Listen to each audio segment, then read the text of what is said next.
الحمد لله نحمده ونستعينه ونستغفره ونؤمن به ونتوكل عليه ونعوذ بالله من شرور أنفسنا ومن سيئات أعمالنا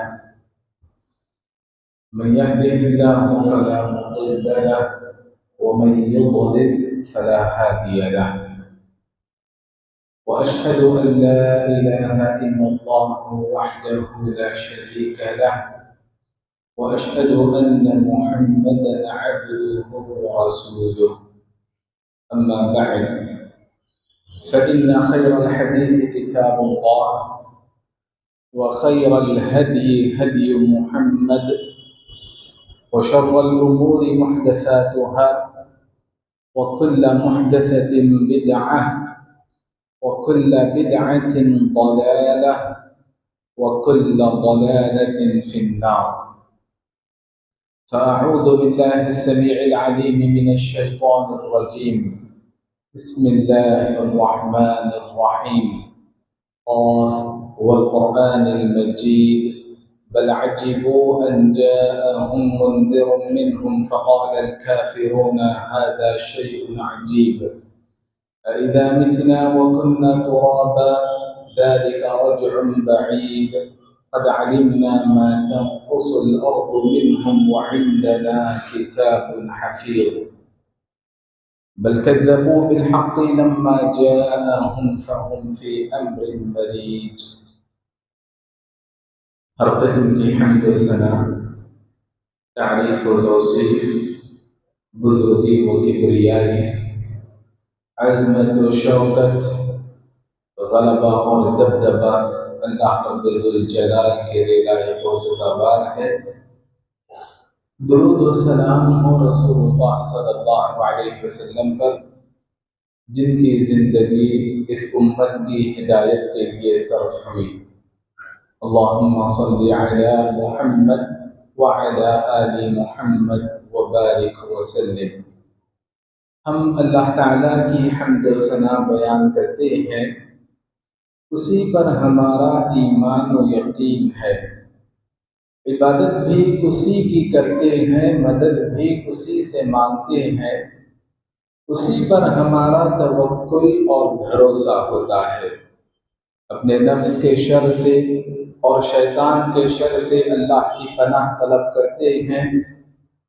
جسے اللہ تبارک و تعالی ہدایت دے دے اسے کوئی گمراہ نہیں کر سکتا،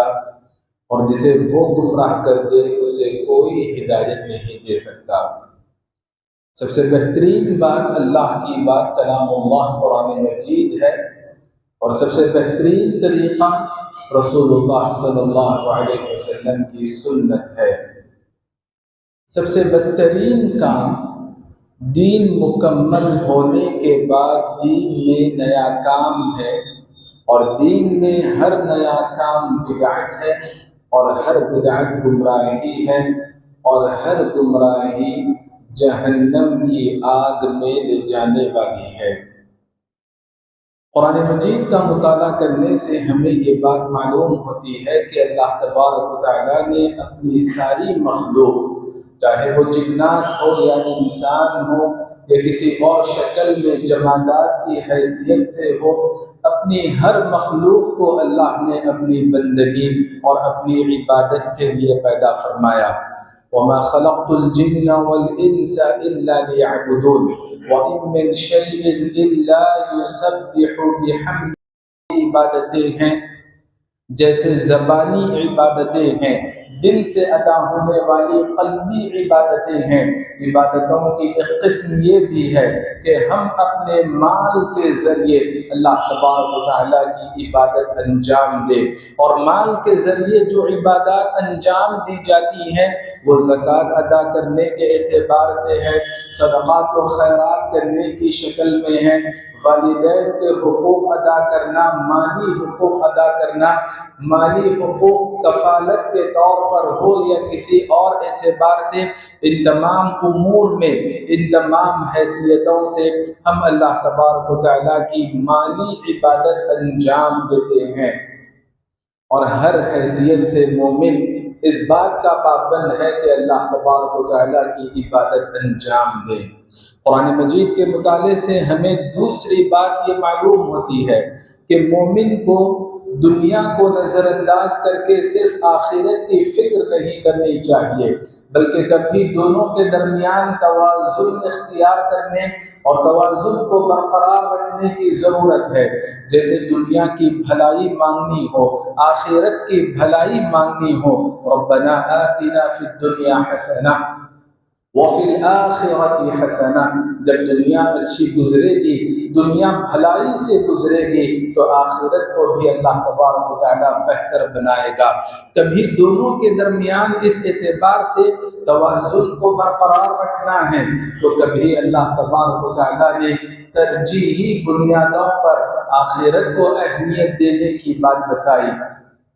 کہ اللہ نے آپ کو جو نعمتیں عطا کی ہیں، ان نعمتوں میں اخروی آپ فکر کریں، وابتغ فیما آتاک اللہ الدار الآخرہ، لیکن اس کا یہ مفہوم نہیں کہ مومن کا اپنی دنیا سے کوئی لینا دینا نہ ہو، دنیاوی معاملات میں بھی وہ اللہ کی شریعت کو اپنے اوپر نافذ کرے۔ وَلَا تَنْسَ نَصِيبَكَ مِنَ الدُّنْيَا، دنیا کے جو حالات ہیں ان پر نظر رکھنی چاہیے، دنیا سے جو اپنے حقوق بنتے ہیں، جو اپنی مسلمانوں کی املاک ہیں، ان پر نظر رکھنی چاہیے اور ان سے غفلت نہیں برتنی چاہیے۔ مومن دونوں اعتبارات سے فراست والا ثابت ہوتا ہے، بصیرت والا ثابت ہوتا ہے۔ ایسے نہیں کہ آخرت کو اہمیت دیں اور دنیاوی اعتبار سے مجرمانہ غفلت برتنے لگے۔ ان دونوں حیثیتوں سے اگر دیکھیں، شرعی تعلیمات کا اگر مطالعہ کریں، اسلامی تاریخ کا اگر مطالعہ کریں، تو دنیا کو اس ناحیے سے اہمیت دینا کہ اپنی آخرت کو بنانے میں یہ مددگار ثابت ہو، اور پھر مالی عبادتیں اللہ تبارک و تعالیٰ کی انجام دینا، ان دونوں حیثیتوں سے ہمارے اسلاف نے اوقاف کو بڑی اہمیت دی، وقف کے مسائل کو بڑی اہمیت دی، جسے انڈوسمنٹ کہا جاتا ہے۔ اوقاف کے مسائل، اوقاف کا اسلامی تصور یہ ہے کہ اللہ نے جسے صاحب حیثیت بنایا، اللہ نے جسے خوشحال بنایا، اللہ نے جسے مال و دولت دی، اللہ نے جسے ثروت عطا فرمائی، وہ بندہ اللہ کی راہ میں کوئی چیز وقف کر دیتا ہے، خاص اور محدود کر دیتا ہے، ایسے وقف کر دیتا ہے کہ نہ اسے خریدا جا سکے، نہ اسے بیچا جا سکے، نہ اس کے وارثین اس پر تقاضا کر سکے، اور نہ ہی اسے کسی کو عطیہ اور ہبہ کے طور پر دیا جا سکے، بلکہ وہ ایسی چیز رہے گی جس کا مالک اللہ رہے گا، لیکن ناظر کوئی اور ہو سکتے ہیں، کیئر ٹیکر کوئی اور ہو سکتے ہیں، اور اس سے جو حاصل ہونے والی آمدنی ہوگی وہ اللہ کی راہ میں خیر کے کاموں میں وقف ہوگی۔ یہ اسلامی نقطہ نظر سے وقف اور اوقاف کا تصور پایا جاتا ہے۔ اہل علم نے اس کی ڈیفینیشن اور اس کی تعریف اس انداز سے بیان فرمائی۔ اوقاف کی ضرورت کیوں پیش آئی؟ ایک تو یہ اللہ تبارک و تعالیٰ کی مالی عبادت ہے، دوسری بہت ساری حکمتیں اہل علم نے یہ بیان فرمائی کہ جب کوئی اوقاف کی جانب توجہ دیتا ہے تو گویا اس نے امت مسلمہ کے درد کو محسوس کیا، اس نے امت مسلمہ کی آنے والی جو نسلیں ہیں ان کی اپنی اولاد ہے، ان کی دینی بقا کی اور اخروی بقا کی اس نے فکر کی، اور انسانیت کی اس نے خدمت کی، اور اپنی آخرت کو بچانے کی اس نے فکر کی، نیکی کا اس نے ایک دروازہ کھولا، عبادت کی ایک شکل اس نے انجام دی تاکہ مرنے کے بعد بھی نیکیوں کا سلسلہ جاری رہے۔ اوقاف کی جو حیثیت ہوگی، کبھی رشتہ دار بھی اس سے فائدہ اٹھا سکتے ہیں، مساکین اور مسافرین بھی اس سے مستفید ہو سکتے ہیں، لیکن ترجیحی بنیادوں پر ایمانی رشتوں کو اہمیت دی جائے گی۔ اس سے استفادہ کرنے والے یہ اللہ کے بندے ہوں گے جو اللہ کی توحید کا اقرار کرتے ہوں گے۔ اوقاف کی مختلف افادیتیں اہل علم نے بیان فرمائی۔ جب کبھی مساجد باقی رہتی ہیں، مدارس باقی رہتے ہیں، تو ایسی صورت میں علم کی حفاظت ہوتی ہے، اور جب علم کی حفاظت ہوتی ہے تو صحیح طور پر دین و ایمان کی حفاظت ہوتی ہے۔ علم کی روح سے اگر دیکھا جائے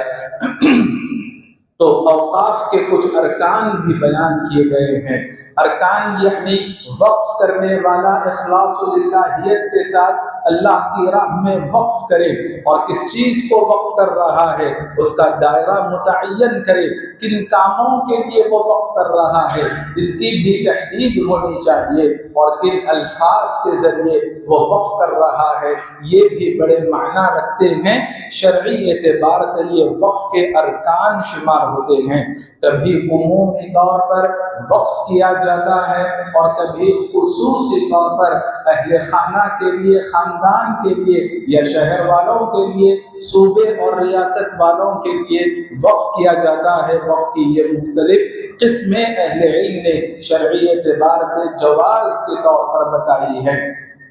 وقف کا معنی اور مفہوم اور اس کی حکمتیں، اس کے ارکان اور اس کی قسمیں جاننے کے بعد اس کی کچھ اہمیت بھی ہم جانیں۔ وقف کو صحابہ کرام نے، اسلاف نے کیسے اہمیت دی؟ ہم نے بارہا یہ حدیث سنی، صحیح مسلم کی روایت، اللہ کے رسول صلی اللہ علیہ وسلم نے فرمایا: اذا مات ابن آدم انقطع عنہ عمله الا من ثلاث، جب انسان کی موت واقع ہوتی ہے تو اس سے اس کے عمل کا رشتہ ٹوٹ جاتا ہے۔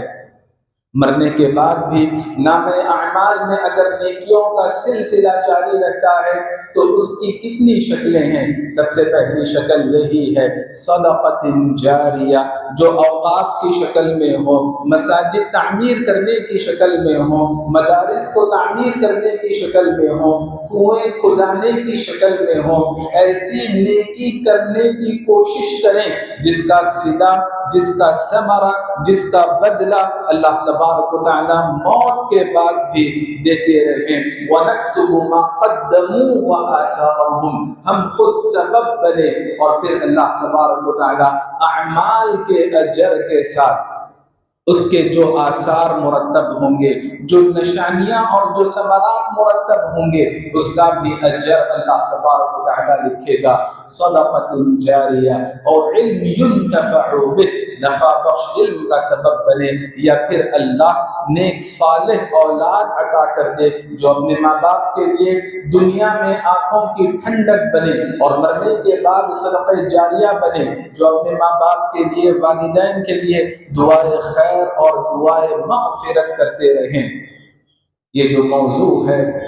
انفاق کا موضوع، صدقات و خیرات کا موضوع، اللہ کی راہ میں وقف کرنے کا موضوع، اہل علم نے انفاق کے ساتھ، مالی عبادت کے ساتھ اسے جوڑ کر رکھا۔ الحمدللہ اللہ کی توفیق سے مسلمانوں کی اکثریت بدنی عبادات انجام دیتی ہیں صوم و صلات کی شکل میں، لیکن جہاں بدنی عبادات ہمیں انجام دینا ہے وہی مالی عبادات سے ہم غفلت نہیں برت سکتے۔ مالی عبادات کی اہمیت، اوقاف کی اہمیت کا آپ اندازہ یوں لگائیں، اللہ تبارک و تعالیٰ نے جب اپنا تعارف کروایا، قرآن مجید میں اپنی تعریف بیان فرمائی تو کہا بل یداہ مبسوطتان ينفق کیف یشاء، اللہ کے دونوں ہاتھ کھلے ہیں، اللہ تبارک و تعالیٰ جیسے چاہے اپنے بندوں کو نوازتا رہتا ہے۔ خرچ کرنا، ہمارا جس رب پر ایمان ہے اس رب کی یہ امتیازی صفت ہے۔ ان صفات کو، ان صفات کے اثرات کو ہم اپنی عملی زندگی میں، زندگی کے معمولات میں لے کر آئیں۔ جس نبی پر ہمارا ایمان ہے اسے اللہ نے کن باتوں کا پابند بنایا؟ لا تجعل يدك مغلولة إلى عنقك اپنے ہاتھوں کو باندھ کر نہ رکھیں، بخیلی کا مظاہرہ نہ کریں، بلکہ صحابہ کرام نے مشاہدہ کرتے ہوئے بتایا کان رسول اللہ اجود الناس وکان اجود ما یکون فی رمضان، تمام لوگوں میں سب سے زیادہ سخی، فیاض اور دریا دل، کھلے ہاتھ والے اللہ کے رسول صلی اللہ علیہ وسلم تھے، اور فیاضی کا عالم رمضان میں بہت زیادہ بڑھ جاتا تھا۔ اہل ایمان کے نام اللہ نے یہ پیغام دیا لِيُنْفِقْ ذُو سَعَةٍ مِّن سَعَتِهِ وَمَنْ قُدِرَ عَلَيْهِ رِزْقُهُ فَلْيُنْفِقْ مِمَّا آتَاهُ اللَّهُ۔ تمام لوگ معاشی طور پر، مالی طور پر ایک درجے میں نہیں رہتے ہیں۔ جن افراد کو اللہ نے مال و دولت دی، جن افراد کو اللہ نے برکت جن افراد کو اللہ تبارک و تعالیٰ نے مال و دولت دی، جن افراد کو اللہ تبارک و تعالیٰ نے برکت عطا فرمائی، جن افراد کو اللہ نے خوشحال بنایا، ان کو چاہیے کہ اسی انداز سے اللہ کی راہ میں مال خرچ کرے، فراخ دلی کا مظاہرہ کرے، اور جن افراد کو اللہ نے ضرورت کے مطابق تنگ کر کے دیا، وہ بھی مالی عبادت سے علیحدہ نہیں، بچ نہیں سکتے۔ فَلْيُنْفِقْ مِمَّا آتَاهُ اللَّهُ، اپنی طاقت کے دائرے میں اللہ کی راہ میں مال خرچ کرنا چاہیے۔ حدیث قدسی یاد رکھیں، اللہ نے فرمایا انفق انفق علیک، تم اللہ کی راہ میں مال خرچ کرو۔ تم یہ چاہتے ہو کہ اللہ کی رحمت کو، اللہ کی نعمت کو، مال و دولت کو تم اپنے دامن میں شرعی اعتبار سے سمیٹ سکو، تو تمہارے لیے ضروری ہے کہ اپنے طاقت کے دائرے میں تمہیں مال خرچ کرنا پڑے گا۔ قرآن مجید میں اللہ تعالیٰ نے اہل ایمان کی جو صفات بیان فرمائی، جو خصوصیات بیان فرمائی، ابتدائی صفتوں میں یہ بات بتائی وَمِمَّا رَزَقْنَاهُمْ يُنْفِقُونَ، اہل ایمان وہ ہیں جو اللہ کی دی ہوئی نعمتوں سے اللہ کی راہ میں خرچ کرتے رہتے ہیں، مالی عبادات انجام دیتے رہتے ہیں۔ ایسے نہیں کہ اوقاف کا تعلق کسی دور کے ساتھ مخصوص رہا، بلکہ ہر دور میں اوقاف کی اہمیت ہے، اس کے درس نتائج ہیں۔ جابر رضی اللہ عنہ نے فرمایا لا اعلم احدا له مال من الانصار والمہاجرین، صحابہ کرام میں دو طرح کے صحابہ تھے، انصار اور مہاجرین۔ جابر رضی اللہ عنہ فرماتے ہیں کہ جن افراد کو بھی، جن صحابہ کو بھی اللہ نے مال و دولت عطا فرمائی، الا حبس مالہ صدقۃ موقوفہ، تو تمام کے تمام رئیس، مالدار اور خوشحال صحابہ اللہ کی راہ میں مال خرچ کرتے، اور کیسے مال خرچ کرتے؟ وقف کرنے کی کوشش کیا کرتے۔ ہر دور کے خوشحال تجارت پیشہ افراد کو کھڑے ہونا چاہیے، اپنے بعد جیسے ہم اپنے وارثین کی فکر کرتے ہیں، اپنی آخرت کی بھی فکر کریں، اپنی امت کی بھی فکر کریں، اپنی ملت کی بھی فکر کریں، اپنی انسانیت کی بھی فکر کریں، اور ان کے لیے کچھ کر کے جائیں۔ تمام کے تمام خوشحال صحابہ کی یہ سنت ہے، مالی عبادات میں ان کا یہ منہج ہے۔ ہر چیز میں ہمیں اپنے اسلاف کو اسوہ اور نمونہ بنانا چاہیے۔ واللہ تعالی اعلم، وصلی اللہ علی النبی وسلم۔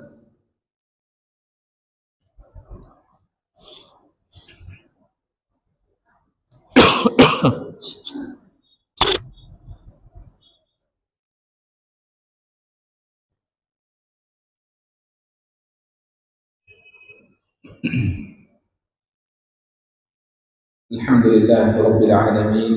وصلى الله وسلم وبارك على نبينا محمد وعلى آله وصحبه أجمعين ومن تبعهم بإحسان إلى يوم الدين۔ اوقاف کا معاملہ ہو،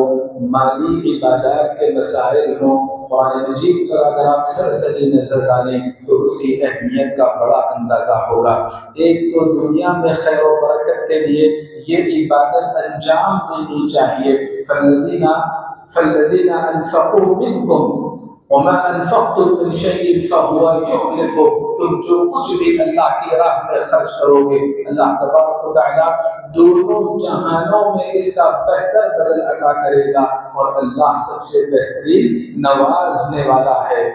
جہاں پر اللہ نے قرآن میں بارہا ایمان کے ساتھ عمل صالح کا تذکرہ کیا، کبھی اللہ نے تمام اعمال صالحہ کے بجائے انفاق کی عبادت کا تذکرہ کیا۔ فالذین آمنوا منکم وانفقوا لهم اجر کبیر، تم میں جو لوگ ایمان لائے، ہم نے اپنے عقیدے کو درست کیا، اپنے ایمان کو مضبوط کیا، اب اپنے معاملات اور اپنی عبادات کی جانب بھی ہم کو توجہ دینی ہے، اجر عظیم کے مستحق ہونے کے لیے۔ قرآن مجید کی آیت اس حوالے سے، اوقاف کے حوالے سے، مالی عبادات کے حوالے سے بارہا پیش کی جاتی ہے۔ لن تنالوا البر حتى تنفقوا مما تحبون، اپنی محبوب چیزیں جب تک اللہ کی راہ میں ہم خرچ نہیں کریں گے نیکی اور جنت کو ہرگز حاصل نہیں کر سکتے۔ یہ آیت جب نازل ہوئی صحابہ کرام کا کیا رد عمل رہا؟ مثال کے طور پر ابو طلحہ انصاری رضی اللہ عنہ، یہ وہ صحابی ہیں جو مدینے میں سب سے رئیس اور مالدار صحابی تھے۔ ابو طلحہ انصاری رضی اللہ عنہ جب آیت نازل ہوتی ہے دربار رسالت میں حاضر ہوتے ہیں، آیت کو پیش کرتے ہیں اور فرماتے ہیں اللہ کے نبی، میرے نزدیک سب سے محبوب ترین جو دولت ہے، جو سرمایہ ہے، وہ غیرها نامی کنواں ہے۔ صحرا کا آپ تصور کریں جہاں پانی کے ایک بوند کی بڑی قیمت ہوتی ہے، اگر کسی کے پاس کنواں ہو مکمل، اور وہ بھی ایسے پانی کا کنواں جس کا پانی بڑا لذیذ ہے، اللہ کے رسول صلی اللہ علیہ وسلم نوش فرمایا کرتے تھے اس کنویں کا پانی۔ فرماتے ہیں ابو طلحہ انصاری رضی اللہ عنہ، انہا صدقۃ للہ ارجو برہا وظفرہا عند اللہ ضعہا یا رسول اللہ حیث اراک اللہ۔ اے اللہ کے نبی، یہ جو کنواں ہے اللہ کی راہ میں وقف ہے اور صدقہ ہے، اور مجھے دنیا میں اس کے بدلے کی کوئی توقع نہیں، اللہ سے اجر و ثواب کی امید رکھتا ہوں، ذخیرہ آخرت کی توقع رکھتا ہوں۔ اے اللہ کے نبی، آپ اپنی ثوابدید کے مطابق جیسے اللہ آپ کو رہنمائی فرمائے اس کنویں کے بارے میں آپ تصرف فرمائے۔ صحابہ کرام نے اس آیت کے نازل ہونے کے بعد نیکی اور جنت کو حاصل کرنے کے لیے زر کی، زمین کی، زن کی، تمام امور کی قربانی کی، جیسا کہ ابو طلحہ انصاری رضی اللہ عنہ کا معاملہ ہے۔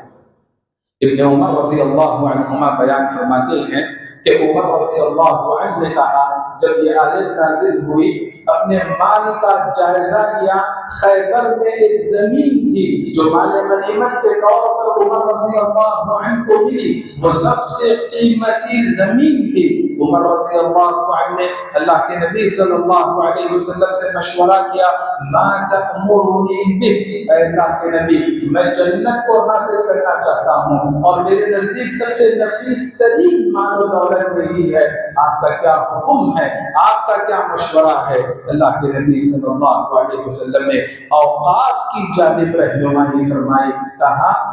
حبس الاصل وسبل الثمرہ، جو اصل زمین ہے اسے تم وقف کر دو اور اس سے حاصل ہونے والی آمدنی کو اللہ کی راہ میں تم خرچ کرنے کے لیے وقف کر دو، یہ تاکید کر دو۔ پھر عمر رضی اللہ عنہ نے اسی حساب سے وصیت بنائی اور اس کا ایسے ہی مصرف بنا۔ ابن عمر رضی اللہ عنہ فرماتے ہیں جب یہ آیت نازل ہوئی ذکرت ما اعطانی اللہ، میں نے جائزہ لیا کہ اللہ نے مجھے کیا کیا نعمتیں عطا کی ہیں، تو میرے نزدیک ایک رومی لڑکی تھی، لونڈی تھی، وہ بڑی محبوب تھی، کہا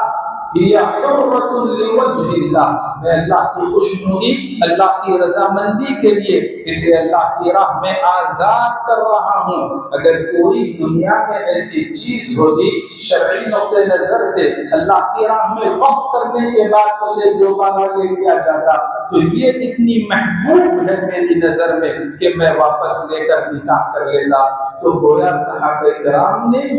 اس انداز سے تاریخ کی بے نظیر مثالیں پیش کی اللہ کی جنت کو حاصل کرنے کے لیے اور نیکی کو حاصل کرنے کے لیے۔ یہ مالی عبادت کا معاملہ، اوقاف کا معاملہ روزانہ کا معاملہ ہے، درپیش حالات کے پیش نظر نہیں۔ ہر صبح فرشتہ دعا کرتا ہے کہ اے اللہ اللہم اعطی منفقا خلفا، اللہ کی راہ میں جو خرچ کرتے رہتے ہیں دونوں جہانوں میں تو اسے بہتر بدل عطا کر، اللہ کے دیے ہوئے مال کو جو روکے رکھتے ہیں تو ان کو تلف کر دے، تباہ و برباد کر دے۔ اللہم اعطی ممسکا تلفا۔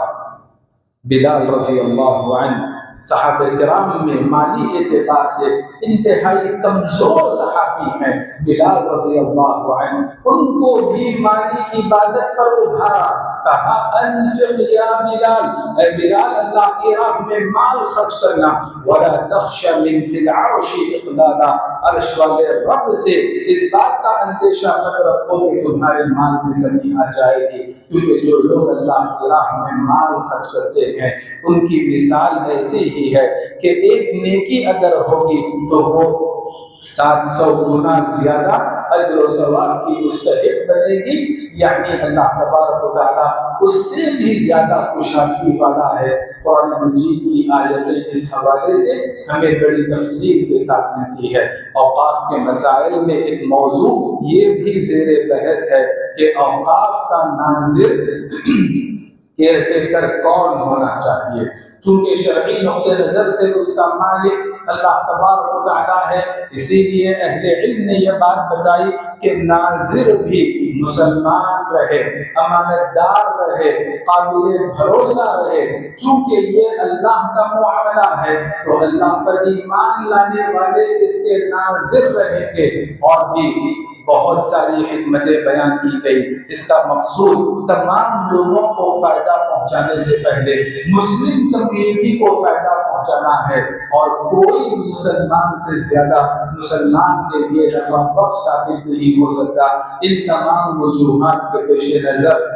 اور دیگر وجوہات کے پیش نظر اہل علم نے کہا کہ اوقاف کا ناظر مسلمان ہی بننا چاہیے۔ موجودہ حالات کے پیش نظر ہم تمام کا یہ فریضہ بنتا ہے، ملی فریضہ بنتا ہے کہ ہم اپنی رائے دیں، اور جو قانون آنے کا اندیشہ ہے قانون اب ہمیں اجازت دیتا ہے کہ ہم اس کی مخالفت کریں، اپنی رائے دیں، لیکن اگر ہم اب مجرمانہ غفلت برتیں گے، پتہ نہیں اس میں توسیع ہوگی یا توسیع نہیں ہوگی۔ آج رات کے 12 بجے تک فی الوقت ہم تمام کے پاس امکان ہے، مہلت ہے، آپ اپنا حق رائے دہی استعمال کریں اور مسلمانوں کے املاک کو محفوظ کرنے کی کوشش کریں۔ شاید ہم نے اتنے بڑے کام انجام نہیں دیے، لیکن ہمارے اسلاف نے جو قربانیاں دی، جو املاک انہوں نے وراثت میں،